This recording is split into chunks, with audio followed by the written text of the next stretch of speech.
Okay, here we are back for another episode of Crazy Dad Camaro, and it's time to show you the result of our low buck paint job. So this has turned out really sweet, and I'm really happy with the way that it's looking right now. If you remember right, I've said all along we're not going for a show quality paint job here. We're going for something that looks good at 30 feet, and here we are. I'm not 30 feet away from it, but from here I think it looks awesome. And I'm really pleased with the layout of everything and how it's all gone. And I just wanted to do this video here. We'll do a walk around of the car. I'll put up some still photos in it and kind of talk about a couple things that I like about it and a couple other pieces that I think are important. So I'm going to flip the phone around here and kind of do a walk around of the car. So here we go. Okay, here we go. Back here in the desert. That should make a good setting for this thing, right?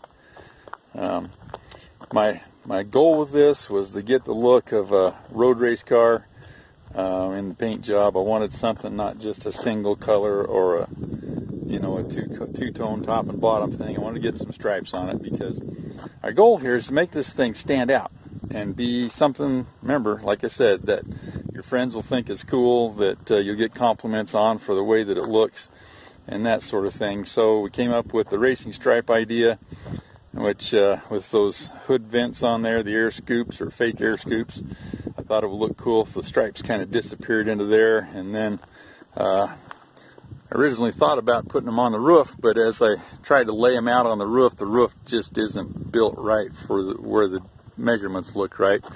But we carried them over so they came back onto the spoiler on the back, and I didn't want to get into too much depth of work, so I didn't carry them down through the bumper or anything like that. And I like the way it looks. It's got that little kind of finishing exclamation mark on the back of it there with the two stripes.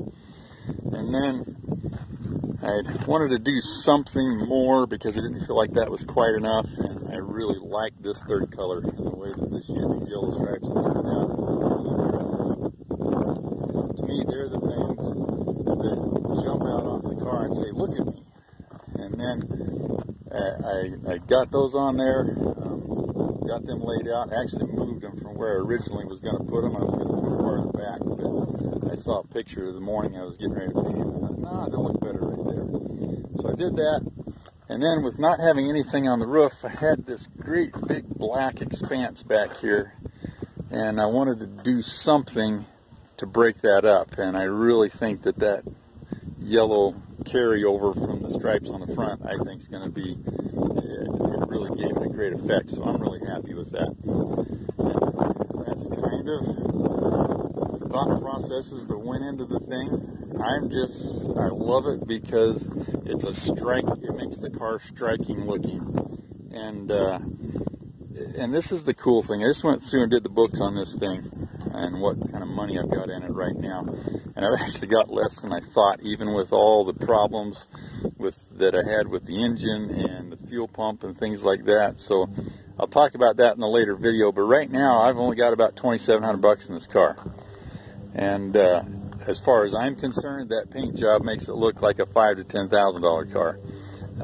And I think that's the whole point of the whole Crazy Dad Garage philosophy. You can take your old car, fix it up in a low buck fashion without spending a ton of money on it, and come out with something that still looks striking and looks like something you'd be proud to show up with at school or at your job that your friends could see. And and most people that are going to see your car are not going to be car fanatics, and they're not going to get up close and examine the details of it. But they're going to stand back from about where I'm looking at, and they're going to go, "That looks really cool." And there will be some people that'll step up close and they'll want to pick the thing apart, and you just say, "Look, you got to understand, I did this on a budget, and I knew it wasn't going to be perfect, but I'm thrilled with it. I get to drive it. You don't have one, so quit whining at me."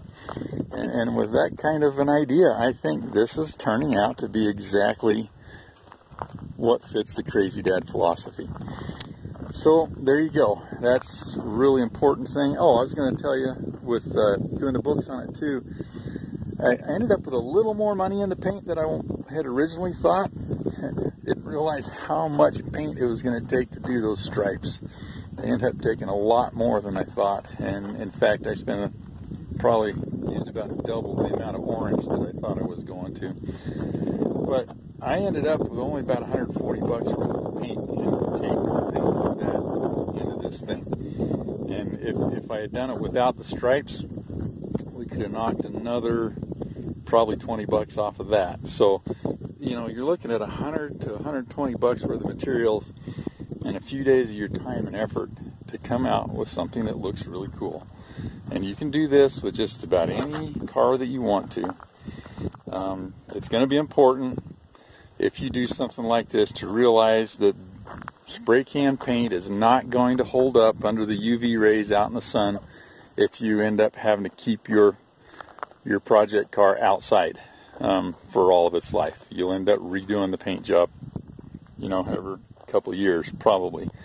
But I'll tell you what, if you've got a garage to keep the thing in so that it spends most of its time protected from the sun, and if you'll wax the thing, I think you're going to end up with something that'll last for a very long time if you'll take care of it, and you won't have to redo it. But the flip side of that is too, if it only costs you 140 bucks to put a new paint job on your car, hey, maybe next time you do it completely different.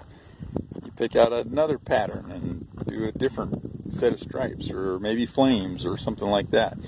All of those things are totally doable in this genre that we're talking about here. That's part of the philosophy.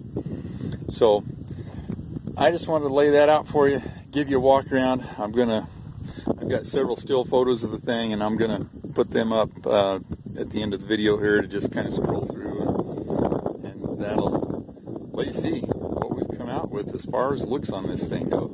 I've still got a couple other pieces that we're gonna do to wrap up some fixes on it here, but still, by the time I get this car done, I'm gonna be under 3,000 bucks on it. And if you took out the cost of the engine and transmission that we shouldn't have had to put in this thing, then you're down to a $2,000 car that you're looking at right there. And that to me is incredible. You just don't get a cool car like that for $2,000. But that's the power of learning the tricks and secrets that I'm teaching you here on Crazy Dad Garage. So here it is, Eldon again, signing off with another episode of the Crazy Dad Camaro. Enjoy the still photos of it, and we hope that you subscribe to our channel and refer your friends to it, because there's a lot of people that are going to really be curious about how to go about doing these kind of things. And so we encourage you to do that and help support us as we finish up this project and move on into the next one or two that we got started already. So there you go. I'm really pleased with this. I hope everybody has enjoyed it so far, and enjoy your day.